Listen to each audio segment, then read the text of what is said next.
ಎಲ್ಲರಿಗೂ ನಮಸ್ಕಾರ. ನಾನಿವತ್ತು ಟೊಮೊಟೊ ಗೊಜ್ಜನ್ನ ಮಾಡ್ತಾಯಿದ್ದೀನಿ. ಹೇಗೆ ಮಾಡೋದು ನೋಡೋಣ ಬನ್ನಿ. ನಾನಿಲ್ಲಿ ಈರುಳ್ಳಿನ ತೊಗೊಂಡಿದ್ದೀನಿ. 2 ಈರುಳ್ಳಿನ ಸಣ್ಣದಾಗಿ ಹಚ್ಚಿಟ್ಕೊಂಡಿದ್ದೀನಿ.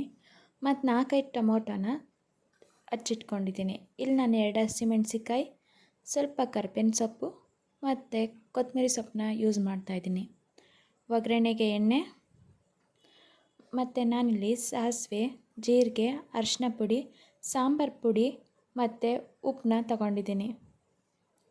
ಇವಾಗ ಒಂದು ಬಾಣಲಿನ ಒಲೆ ಮೇಲಿಟ್ಟು ಅದನ್ನ ಬಿಸಿ ಮಾಡ್ಕೊತಾ ಇದ್ದೀನಿ. ಬಿಸಿ ಆದಮೇಲೆ ಎಣ್ಣೆ ಹಾಕೋತಾ ಇದ್ದೀನಿ. ಎಣ್ಣೆ ಚೆನ್ನಾಗಿ ಕಾದ ನಂತರ ಅದಕ್ಕೆ ಸಾಸಿವೆ ಹಾಕೋತಾ ಇದ್ದೀನಿ. ಸಾಸಿವೆ ಪಟಪಟ ಸಿಡಿದಾದ್ಮೇಲೆ ಜೀರಿಗೆ ಹಾಕೋತಾ ಇದ್ದೀನಿ. ಇವಾಗ ನಾನು ಹೆಚ್ಚಿಟ್ಕೊಂಡಿರೋ ಈರುಳ್ಳಿನ ಹಾಕೋತಾ ಇದ್ದೀನಿ. ಕರ್ಬೇವಿನ ಸೊಪ್ಪು ಮತ್ತು ಹಸಿಮೆಣ್ಸಿಕಾಯಿನ ಹಾಕ್ಕೊಳ್ತಾ ಇದ್ದೀನಿ. ಇವಾಗ ಈರುಳ್ಳಿನ ನಾವು ಚೆನ್ನಾಗಿ ಫ್ರೈ ಮಾಡ್ಕೊಬೇಕು. ಅದು ಚೆನ್ನಾಗಿ ಫ್ರೈ ಆಗಿ ಗೋಲ್ಡನ್ ಬ್ರೌನ್ ಬರಬೇಕು, ಅಲ್ಲಿವರೆಗೂ ಫ್ರೈ ಮಾಡ್ಕೊತಾ ಇದ್ದೀನಿ. ಟೊಮೊಟೊ ಗೊಜ್ಜು ದೋಸೆ, ಚಪಾತಿ, ಇಡ್ಲಿ ಎಲ್ಲದಕ್ಕೂ ಚೆನ್ನಾಗಿರುತ್ತೆ. ಅನ್ನಕ್ಕೂ ನಾವು ಕಲಿಸ್ಕೊಂಡು ತಿನ್ಬೋದು.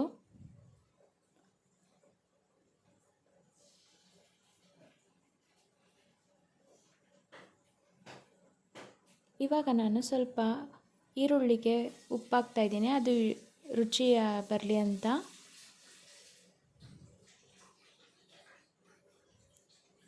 ಇವಾಗ ಚೆನ್ನಾಗಿ ಫ್ರೈ ಮಾಡ್ಕೊಬೇಕು. ನೋಡಿ, ಗೋಲ್ಡನ್ ಬ್ರೌನ್ ಆಗ್ತಾಯಿದೆ.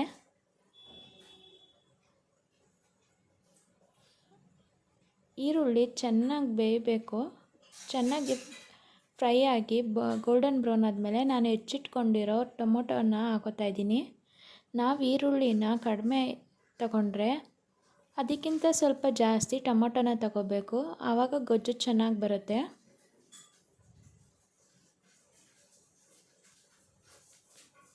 ಈ ಟೊಮೊಟೊ ಚೆನ್ನಾಗಿ ಫ್ರೈ ಆಗಿ ಸಾಫ್ಟ್ ಆಗಬೇಕು, ಅಲ್ಲಿವರೆಗೂ ನಾವು ಫ್ರೈ ಮಾಡ್ಕೊಳ್ಬೇಕು.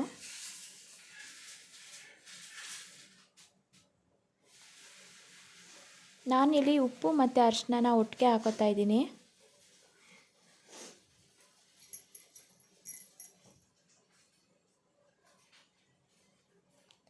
ಇವಾಗ ಉಪ್ಪು ಅರಿಶಿನ ಚೆನ್ನಾಗಿ ಮಿಕ್ಸ್ ಆಗೋ ಥರ ಮಿಕ್ಸ್ ಮಾಡ್ಕೊಬೇಕು.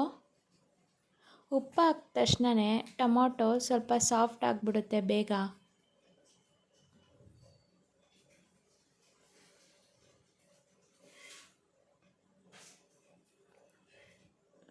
ನೋಡಿ, ಟೊಮೊಟೊ ಸಾಫ್ಟ್ ಆಗ್ತಾ ಇದೆ ಇವಾಗ.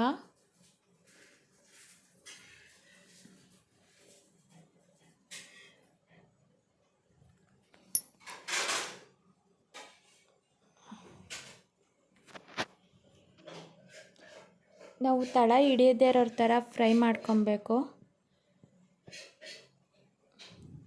ಟೊಮೊಟೊ ಚೆನ್ನಾಗಿ ಫ್ರೈ ಆದಮೇಲೆ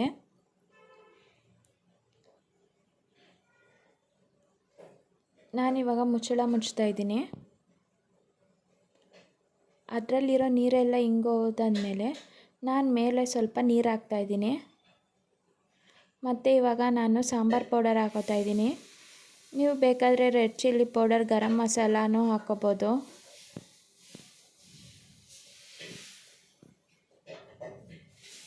ಸಾಂಬಾರು ಪೌಡರ್ ಚೆನ್ನಾಗಿ ಮಿಕ್ಸ್ ಆಗೋ ಥರ ಮಿಕ್ಸ್ ಮಾಡ್ಕೊಬೇಕು. ಟೊಮೊಟೊ ಗೊಜ್ಜು ಚೆನ್ನಾಗಿ ಎಣ್ಣೆ ಬಿಟ್ಕೊಂಡಾದ್ಮೇಲೆ ಲಾಸ್ಟಲ್ಲಿ ಕೊತ್ತಂಬರಿ ಸೊಪ್ಪು ಹಾಕ್ಕೋಬೇಕು. ಕೊತ್ತಂಬರಿ ಸೊಪ್ಪು ಹಾಕ್ಕೊಂಡು ತಿರ್ಕೊತಾ ಇದ್ದೀನಿ. ಇವಾಗ ಟೊಮೊಟೊ ಗೊಜ್ಜು ರೆಡಿಯಾಗಿದೆ ನೋಡಿ. ಇದು ದೋಸೆ, ಚಪಾತಿ, ಅನ್ನ ಎಲ್ಲದಕ್ಕೂ ಒಳ್ಳೆ ಕಾಂಬಿನೇಷನ್. ಸೂಪರಾಗಿರುತ್ತೆ. ನೀವು ಒಂದು ಸಲ ಮನೇಲಿ ಮಾಡಿಕೊಂಡು ತಿನ್ನಿ, ಚೆನ್ನಾಗಿರುತ್ತೆ.